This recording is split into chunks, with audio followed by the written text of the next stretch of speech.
मेघनाद। और जब उसको लगा प्राणों पर ही खतरा आ गया है, प्राण ही निकल जाएंगे पहले दिन ही, तो मेघनाद के पास ब्रह्मा जी की दी हुई एक त्रिशूल थी, सांगी शक्ति कह लो उसको आप, उसका नाम था वीर घातिनी।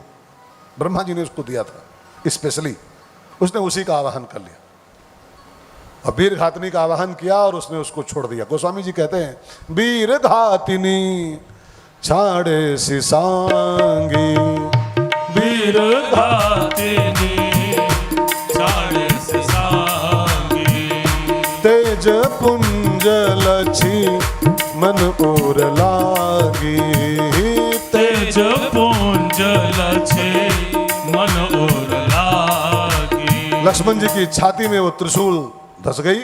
लक्ष्मण जी लहूलुहान होके बेहोश होके मैदान में गिर गए।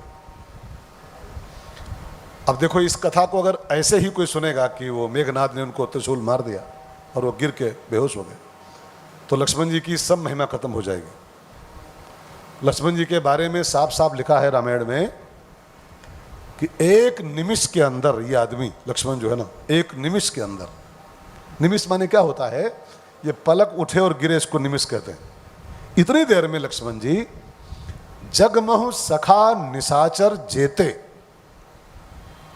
संसार के सभी दैत्यों को लक्ष्मण जी इतने मिनट सेकंड में मार सकते हैं, निमिष भर में खाली बस।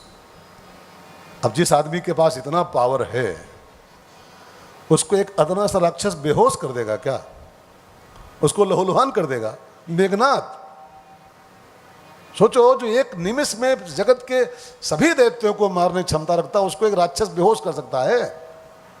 लेकिन कथाओं में संदेश छिपे होते हैं। जैसे लड़की को देख के वो विश्व मोहिनी को नारद जी बंदर बन गए थे, है ना। अब नारद जी के ऐसा व्यक्ति कहीं फिसल सकता है? फिसल सकता है। लेकिन कथाओं के पीछे संदेश छिपे होते हैं, इन कथाओं में लिपटी हुई सूत्र छिपे होते हैं, हम लोग उनको नहीं पकड़ते। कैसे नारद बाबा थे, लड़की देखा और फिसल गए, है ना। नारद जी फिसल सकते हैं। नारद विष्णु भगत पुण्य ज्ञानी, विष्णु के भगत हैं, ज्ञानी हैं।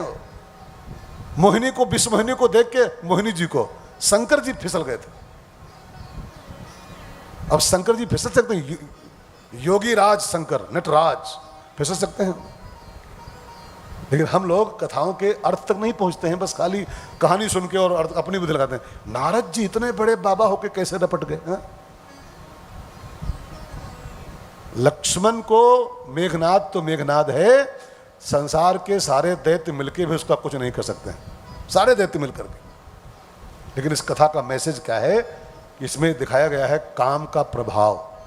मेघनाद काम है, और काम का इसमें पावर दर्शाया गया है कि काम कितना पावरफुल होता है, कितना क्षमता काम के अंदर होती है कि लक्ष्मण के ऐसे सावधान व्यक्ति को भी, लक्ष्मण के ऐसे जागृत पुरुष को भी जब ये काम धाराशायी कर सकता है, गिरा सकता है ना, मूर्छित कर सकता है, तो हम आपके लिए संदेश क्या है कि इसको हम लोग हल्के में न लें। काम को जो हल्के में लेगा ना, अरे काम वाम सब जीत लेंगे हम। बड़े बड़े विश्वामित्र, है ना, लिखा है इसकी हिस्ट्री में विश्वामित्र बाबा की 60,000 ईयर्स, 60,000 साल तपस्या के, 60,000 साल। और खाते क्या थे? सेमल की छाल, ठंडी होती, थोड़ी सी ठंडी होती है तो अंदर की वासना भड़केगी नहीं, अंदर की वासना शांत रहेगी। सेमल की छाल खाते थे। अब 6 साल नहीं, 60,000 साल तपस्या किया था। उतारी गई ऊपर से एक वो डांसर, एक महिला ऊपर से भेजी गई, मेनका। अब मेनका ने ठुमका मारा, और जानते एक ही ठुमका मारा खाली बस। और कौन गाना था? मारा ठुमका तो बदल गई चाल मितवा। 60,000 साल की तपस्या थी इसके पास, साधना थी, एक ठुमका झेल नहीं पाया, बाबा पतित हो गया। तो इन सब कथाओं को जब तक इस ढंग में नहीं सुना जाएगा, लक्ष्मण जी बेहोश हो गए, ये नहीं कथा है। मेघनाद का पावर देखो पहले आप, काम का पावर, कि लक्ष्मण के ऐसे सावधान व्यक्ति को भी जब ये डामाडोल कर सकता है, धाराशायी कर सकता है, विश्वामित्र के ऐसे महाज्ञानी को जब ये पतित कर सकता है काम, नारद के ऐसे विष्णु भगत को जब ये बंदर बना सकता है काम, है ना, तो हम सब के लिए कितना खतरनाक है। और खास करके साधना में लगे लोगों के लिए बहुत जरूरी है कि काम से बहुत सावधान रहो, बहुत सावधान। एक बार काम जागा फिर तो जो विनाश की सीढ़ी खोलता है। कामात क्रोधो, फिर क्रोधो, फिर मोहो, फिर आगे आप पढ़ते रहो। प्रणश्यति तक की यात्रा उसकी है, प्रणश्यति तक की। प्रणश्यति माने गोली मार देगा नहीं, आपको अध्यात्म के पथ पर आपकी नाश कर देगा। बस धर्म के क्षेत्र में, अध्यात्म के क्षेत्र में आपकी नाश पड़ देगा।